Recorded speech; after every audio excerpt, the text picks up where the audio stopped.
Shalom, meus amigos, um bom dia a todos vocês nessa típica manhã de inverno na santa cidade de Jerusalém, ou seja, fria, nublada, chuvosa. Finalmente o inverno deu as suas caras na cidade de Jerusalém, na nossa capital espiritual. E eu, que me preparava para sair de casa, todo serelepe, vou ao cota, eu vou rezar, vou gravar minha mensagem de Torá por lá mesmo. Quando botei a bicicleta elétrica na rua, percebi que eu não poderia fazê-lo, né? Então, decidi vir aqui ao Monte Herzl, né? Para poder gravar minha mensagem de Torá perto de casa e também aqui perto do Herzl, porque hoje eu quero falar muito sobre o povo judeu como uma entidade nacional, porque esse é um tema precioso contido na porção semanal da Torá. E eu sempre começo quase todos os meus vídeos da sexta-feira da mesma forma. Vocês já devem ter percebido isso. O povo judeu no mundo todo a fazer a leitura de uma nova porção semanal da Torá. Isso significa que se você acompanha nosso canal, você tem foco no estudo da Torá. Se você é um judeu, você é obrigado a fazer uma mitzvah da Torá. Você pode viver o judaísmo sem o estudo, pelo menos do Rumash, mas sobretudo da lei judaica, para poder viver segundo essas leis. Agora, se você é um monoteísta, se você é um noético, você deve estudar na Torá aquelas lições que dizem respeito, sobretudo aqui no livro de Bereshit, à vida dos monoteístas, conhecer a história dos nossos patriarcas. Nós estamos falando do início da formação do povo judeu, e no resto da Torá, o que se deve extrair, e esse é o esforço que eu tenho feito ao longo dos anos, são as valiosas lições éticas que orientam a vida de devem orientar a vida de todos os seres humanos. E a paraxá desta semana, que vamos ler nesse Shabbat, é Vayeshev, com a introdução de Yosef no cenário dos acontecimentos da Torá, e Yaakov Avinu vai sendo deixado de lado. A Torá ainda vai mencioná-lo, a sua descida ao Egito, e depois quando Yosef e seus irmãos levam ele, né, para ser enterrado em Hebron, na tumba em Mearat Marpelá. Mas Yaakov Avinu, na medida em que vai se afastando da narrativa da Torá, né, com o surgimento, por assim dizer, desse personagem tão significativo do judaísmo que Yosef, marca um momento de grande transição na história do estabelecimento do povo judeu como uma entidade nacional. Entendam, eu vou ser bastante, né, descritivo para que não haja qualquer dúvida a esse respeito.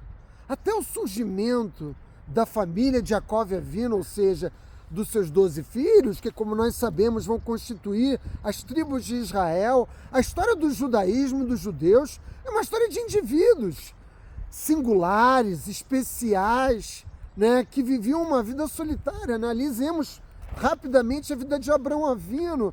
Deixou a terra, né, onde nasceu, se afastando da idolatria, deixou a casa de seu pai e foi em busca da realização de um sonho, o sonho do monoteísmo, e sobretudo para lançar as bases de uma moralidade fundada no monoteísmo. Para realizar esse sonho, ele abriu mão de tudo, ele seguiu a Kadosh Baruch Hu, os comandos de Hashem, sem titubear, com fé completa. E nesse caminho de tantos desafios que ele teve que vencer, ele foi forçado a fazer escolhas difíceis. Mas, Átila, que escolhas difíceis foram essas que Abraão Avinu foi forçado a fazer? Vejam, Abraão Avinu sabia que deveria escolher um sucessor capaz de dar continuidade à missão de construção da nação eterna que é Israel. E ele tinha que, evidentemente, em razão do cuidado na escolha do seu sucessor, ele teve que descartar, mesmo dentro do seu círculo familiar mais restrito, né, aqueles que não se encaixavam, que não possuíam as qualidades, né, que não eram as escolhas mais adequadas para serem portadores dessa missão. Mas, Átila, de quem você está falando? Vejam, se Abraão Avinu fosse um líder político, militar, como foi o caso, né, do líder dos maometanos, teria sido fácil escolher Eliezer como seu sucessor. Eliezer não era um simples servo fiel, era um homem dotado de grande sabedoria. Ele poderia ter sucedido, principalmente porque Abraão Avinu não tinha até os 100 anos de idade, né? Ele não tinha filhos. Mas, evidentemente, essa não foi a escolha de Abraão Avinu. E ele também teve que se descartar de Ismael, porque Ismael também não possuía, né, as qualidades necessárias para promover os ideais, os valores, o sistema de valor fundado no monoteísmo que Abraão Avinu lança as suas bases. As crenças que Abraão Avinu carregava consigo deveriam ter um portador altamente qualificado para a construção da nação de Israel. E, evidentemente, a sua escolha foi Yitzhak, né? Mas Yitzhak, curiosamente, também vai se deparar com um processo de seleção extremamente difícil. Por quê? Porque, como nós sabemos, Yitzhak teve 2 filhos. E o seu filho primogênito não era Yaakov Avinu, era Esav. Ele tentou de todas as formas, Yitzhak, salvar Esav de um destino que ele mesmo construiu para si, de idolatria, adultério, assassinato. Ele se esforçou ao máximo, Yitzhak, para salvar o seu filho primogênito. Mas a verdade é que no final ele mesmo acabou reconhecendo que o único capaz, o único dos 2 filhos que era capaz de carregar esta missão de imensa singularidade, de divindade, que é a construção dessa entidade nacional, né, que é o povo judeu, não é o Estado judeu, o povo judeu, era Yaakov Avinu. Que só Yaakov Avinu era capaz de cumprir, né, esse objetivo. E finalmente nós chegamos em Yaakov Avinu, até a chegada de Yaakov Avinu na cena, né, das descrições feitas pela Torá, a herança e a visão do monoteísmo para nós judeus era confiado somente a uma única pessoa, a um único membro da família. E os outros todos, evidentemente, eram o quê? Descartados pelos caminhos da história. É a razão de suas próprias escolhas, dos caminhos que esses membros da nossa família escolheram para trilhar. Mas Yaakov Avinu não tinha 2 filhos. Yaakov Avinu tinha 13. Ele tinha 12 filhos e tinha Diná. O padrão de ser apenas um deles, o verdadeiro herdeiro, sucessor, não é de Yaakov Avinu, mas herdeiro da missão de Abraão Avinu, deveria ser repetido? Eu pergunto a você que me ouve aí do outro lado da câmera, será que Yaakov Avinu deveria ter escolhido, assim como fez o seu pai Yitzhak, e assim como fez seu avô Abraão Avinu, ele deveria ter escolhido apenas um dos 12 filhos para ser portador dessa herança e dessa missão extraordinária, que é a construção da identidade nacional do povo judeu, a construção mesmo do povo judeu? Quando nós fazemos a leitura da Parashá desta semana, nós podemos até considerar que isso era possível. E, de certa forma, até mesmo provável. Por quê? Porque Yaakov Avinu demonstrou desde o início um favoritismo evidente a Yosef. Ele era o filho da mulher amada, o primeiro filho da mulher amada, o primogênito de Harel. Ele foi o filho da velhice, né, de Yaakov Avinu, e Yaakov Avinu transmitiu todo o conhecimento da Torá que possuía esse filho. Mas o que aqueles que estão lendo a Torá despreocupadamente não conseguem entender é que Yaakov Avinu, do alto de sua nevoá, do alto do seu dom de profecia, sabia que os desafios de Yosef seriam muito maiores do que dos outros irmãos. E Yosef foi para o Egito, abrindo o caminho para Galut. Abraão Avinu foi alertado por Akadosh Baruch Hu que nós seríamos escravos numa terra estranha. Yaakov Avinu sabia que havia chegado esse momento. Ele envia literalmente Yosef na direção do Egito. De certa forma, ele sabia o curso dos acontecimentos. Por isso, se poderia imaginar até que Yosef fosse o escolhido para seguir carregando a bandeira da identidade, da entidade nacional do povo judeu. E isso explica, em grande medida, a reação dos seus irmãos. As pessoas que fazem a leitura despreocupada da Torá resumem tudo a ódio, inveja dos irmãos de Yosef para com ele, dos 10 irmãos, porque Benjamim ainda é muito pequeno. Mas a verdade é que está se desenrolando aqui, não se limita às relações interpessoais entre os irmãos. O que está se desenrolando aqui é o plano divino da construção de Israel. Portanto, cada um desses personagens faz parte da engrenagem, né, de uma história que está sendo movimentada dos céus por Akadosh Baruch Hu. E os irmãos falharam em compreender isso. Falharam em compreender, né, que a missão de Abraão, Yitzhak e Yaakov não seria destinada apenas a um único escolhido e o restante descartado historicamente, como eu chamei a atenção antes, não. Yosef apenas era aquele que estava abrindo o caminho, né, para que o nosso povo descesse de Canaã para a terra do Egito. Mas eles tinham muita consciência, né, da missão histórica do povo judeu. E eles consideravam que Yosef era como Ismael, que Yosef poderia ser como Esav. Eles analisavam a história da nossa família e se preocupavam, né, que a liderança do nosso povo acabasse sendo transmitido para o filho errado. Até porque, dentre os outros filhos, haviam também lideranças extraordinárias, como é o caso de Ehuda, da onde nasce, né, descende a dinastia davídica, o próprio primogênito, Rivei, também era uma grande liderança entre os irmãos, filhos de Leia, naturalmente. Eles achavam que ao tomar a decisão de condenar Yosef à morte, eles estavam protegendo não a eles e aos seus interesses, mas a missão de Abraão Avino, a construção da história do nosso povo. E eles sentiram que Yosef era a escolha incorreta. Eles duvidaram da capacidade de Yaakov Avino de fazer a melhor escolha, embora Yaakov Avino jamais teve a intenção de transferir a bênção que ele havia recebido de seu pai Yitzhak, que Yitzhak havia recebido de Abraão Avino, apenas para Yosef. Nunca foi essa a intenção dele.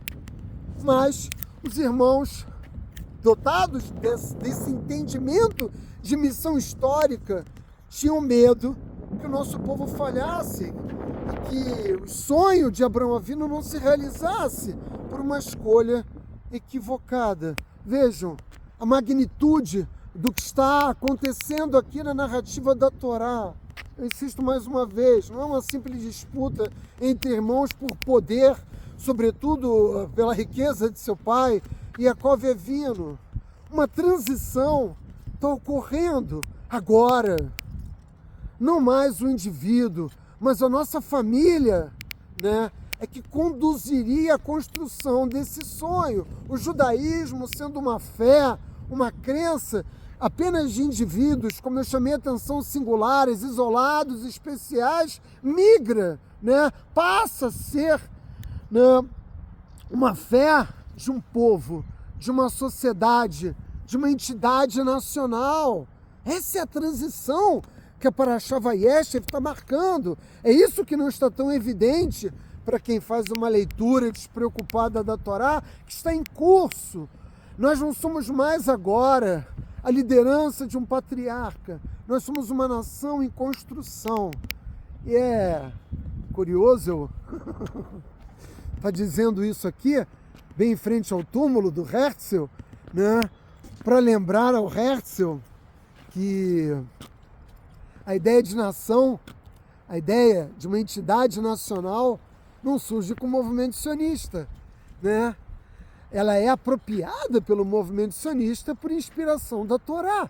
É a Torá que lança as bases para essa ideia fundamental.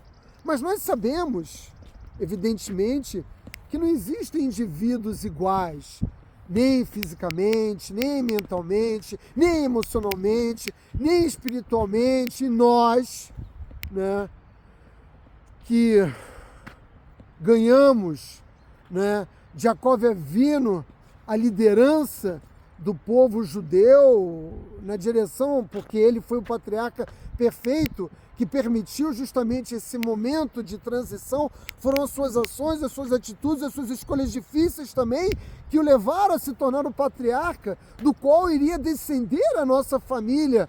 E essa família seria uma família capaz de construir um Estado, né? Seria capaz de construir uma entidade nacional. porque o nosso povo é muito diverso. Nós descendemos, né, de as 12 tribos, eles eram filhos de 4 mulheres distintas, né? Há grandes dúvidas se Rarel e Léia eram filhas da mesma mãe. A gente sabe que elas eram filhas de Lavã, mas não está claro que elas eram filhas da mesma mãe. Daí muitas pessoas questionarem, a Torá proíbe, né, que um judeu se case com 2 irmãs, proíbe se elas forem filhas da mesma mãe. E existe uma boa possibilidade de elas não terem sido concebidas pela mesma mãe, porque Lavã tinha muitas esposas. E, evidentemente, as outras 2 filhas também, que eram escravas, Bilhá e Zilpá, eram escravas de Léia e Rarel, que também não eram filhas da mesma mãe, né? Existem, evidentemente, outras explicações para Jacó não ter se casado com as irmãs, mas é sempre bom chamar a atenção porque aqueles que nos odeiam não perdem a oportunidade de dizer que os patriarcas e os líderes do nosso povo, né, fazem escolhas contraditórias com os próprios valores da Torá. Portanto, as 12 tribos de Israel descendem de esposas diferentes. Nosso povo já surge como um povo marcado por uma imensa diversidade. Por isso é que eu chamei a atenção do fato evidente de que não existem indivíduos iguais. Yosef não é igual a Rubens, que não é igual a Judá, e assim por diante. Cada irmão aportava uma contribuição espiritual, cada um deles tinha uma natureza própria. E Jacó Avinu, antes da morte, quando abençoa cada um dos seus filhos, chama a atenção de cada um deles, como a própria Torá narra, das características que eram positivas e as que deveriam ser, evidentemente, aperfeiçoadas. Nosso povo nasce no seio dessa diversidade. Então, Átila, você me perguntaria do outro lado da câmara, o que une o povo judeu? O que une o povo judeu é nossa herança, sobretudo a visão de Abraão Avinu, mas mais do que isso, depois que nós passamos, né, por um período de mais de um século de escravidão no Egito e recebemos no Monte Sinai a Torá, o fator de coesão, o cimento, a liga, a cola que nos une é a fé no judaísmo. Isso significa a fé na Torá. Essa é a nossa herança, esse é o fator de nossa unidade. Yosef apenas conduziu o nosso povo em direção ao Egito e, por via de consequência, nos fez cumprir uma etapa fundamental do nosso crescimento como povo, necessários para receber a Torá Kedushá, né, no Monte Sinai. A história de Yosef é a história, né, de tantos gigantes espirituais do povo judeu que ilustram bem o desafio, que é um desafio do passado, mas que persevera depois de milênios, nos dias de hoje, de tentar moldar uma nação de indivíduos completamente diferentes, como é o caso, né, do povo judeu como uma entidade nacional. Isso o Herzl não entendeu. Sem a Torá não seria possível, né, que nós jamais nos tornaríamos, né, de fato, uma entidade nacional, um povo, né, unido, sem o entendimento da necessidade da proteção espiritual de Akadosh Baruch Hu, e ela só pode vir com observância dos mandamentos divinos. De modo, meus amigos, que Yosef, né, no enredo, no longo enredo da história do povo judeu, cumpre esse papel fundamental para que nós pudéssemos avançar na direção da construção de uma nação que fosse comum, mas sobretudo eficaz. Eficaz em que sentido, Átila? De seguirmos construindo cada dia das nossas vidas a visão de moralidade que o nosso patriarca Abraão Avinu lançou no mundo, meus amigos. Eu quero terminar a minha mensagem, já que hoje é um dia tão frio, tão chuvoso, tão nublado, lembrar vocês que as forças de defesa de Israel, que já se encontram no norte do país, protegendo a nossa fronteira com o Líbano, uma vez que o conflito com o Hezbollah não está encerrado, nós apenas estabelecemos uma trégua. Agora, teve que forçosamente, né, assumir o controle completo do Monte Hermon com a saída do exército sírio. Nós precisamos continuar controlando as colinas de Golã. E é preciso chamar a atenção do fato de que essas terras sempre fizeram parte da terra de Israel. Boa parte do território da Jordânia, uma parte do território da Síria, pertenciam a Israel bíblica. Portanto, né, de um ponto de vista, né, da herança do nosso povo, não há que se falar em invasão, mas apenas de retomada de terras que pertencem historicamente ao povo judeu. Mas nós, em diferentes momentos da história, e agora me refiro da história do Estado moderno de Israel, fizemos concessões de terras em troca de paz. Se o novo governo da Síria for capaz de nos garantir segurança e paz, coisa que nós nunca conseguimos alcançar com a ditadura de Assad, que se encerrou na semana passada, certamente o governo de Israel vai conseguir chegar a um entendimento, mas até que isso aconteça, os nossos soldados estão concentrados na fronteira norte de Israel com a Síria. Está muito frio, eu comecei a campanha, uma nova campanha, como vocês que assistiram ao meu último vídeo puderam ver, que é a campanha da venda dos bonés do Pérolas da Sabedoria Judaica para levantar recursos, né, para comprar meias, camisas térmicas, gorros, casacos térmicos, né, para os soldados de Israel. Eu sei que eu vou ser repetitivo, mas tem sempre pessoas novas assistindo os nossos vídeos. O boné tem nas laterais a bandeira de Israel e do outro lado o símbolo das forças de defesa de Israel.